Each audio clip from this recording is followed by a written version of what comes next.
ഒരു ചെന്നൈ കല്യാണത്തിന് പോലാമാ. ഇന്ന് ഓഫീസ് കഴിഞ്ഞ് നേരെ ഞങ്ങൾ ലിങ്കണ്ണൻ്റെ കല്യാണത്തിന് പോവാം കേട്ടോ. ഇതാണ് ഞങ്ങളുടെ കോസ്റ്റ്യൂം. ഇന്ന് ഞങ്ങൾ കമ്പനി ക്യാബിലാണ് കേട്ടോ പോകുന്നത്. അവിടെ തേർഡ് ഫ്ലോറിലാണ് കേട്ടോ ഫംഗ്ഷൻ നടക്കുന്നത്. അങ്ങനെ നേരെ അവിടെ പോയി വെൽക്കം ഡ്രിങ്ക് ഒക്കെ കുടിച്ചിട്ടോ. പിന്നെ ഈ ഒരു സാധനം എന്താണെന്നറിയോ, ഇതവർ നമുക്ക് കഴിക്കാനായി തന്ന ബീഡയാണ്. ഹാളിലെത്തിയപ്പോൾ ചെക്കനും പെണ്ണും അപ്പുറം ഇപ്പുറം നിന്ന് കണ്ണും നോക്കുന്നു. പിന്നെ ക്യാമറമാൻ ഞങ്ങളെ ഫോട്ടോ ഒക്കെ എടുത്തു തന്നു. അത് കഴിഞ്ഞ് ഞങ്ങളുടെ വകയിൽ ഞങ്ങൾ കുറേ വീഡിയോസും ഫോട്ടോസൊക്കെ എടുത്തു. പിന്നെ ഇവിടെ പാട്ടും ഡാൻസും ഒക്കെ ഉണ്ടായിരുന്നു കേട്ടോ. കുറച്ച് നേരം അതൊക്കെ കണ്ട് ആസ്വദിച്ചിരുന്നു.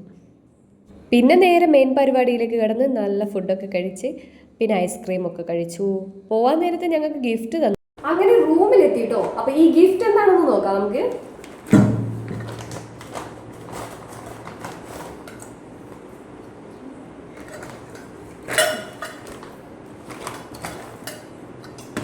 ഞാൻ ആദ്യമായിട്ടാണ് കേട്ടോ ഇങ്ങനെ കല്യാണത്തിനൊക്കെ പോയിട്ട് ഇങ്ങനെ ഗിഫ്റ്റ് ഒക്കെ കിട്ടുന്നത് കാണുന്നത്.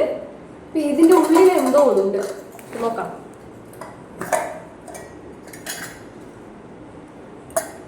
ഇതിലൊരു റോസാപ്പൂണ്ട്, വെറ്റില, കടല മിഠായി, ഇതൊക്കെയാണ് ഗിഫ്റ്റ്. പിന്നെ തലേൻ്റെ കിറുക്കം മാറ്റാനായിട്ട് ഒരു ലൈം സോഡ കുടിച്ചതോടെ ഇന്നത്തെ ഡേ കഴിഞ്ഞു. അപ്പം അത്രയേ ഉള്ളൂ. ബായ്.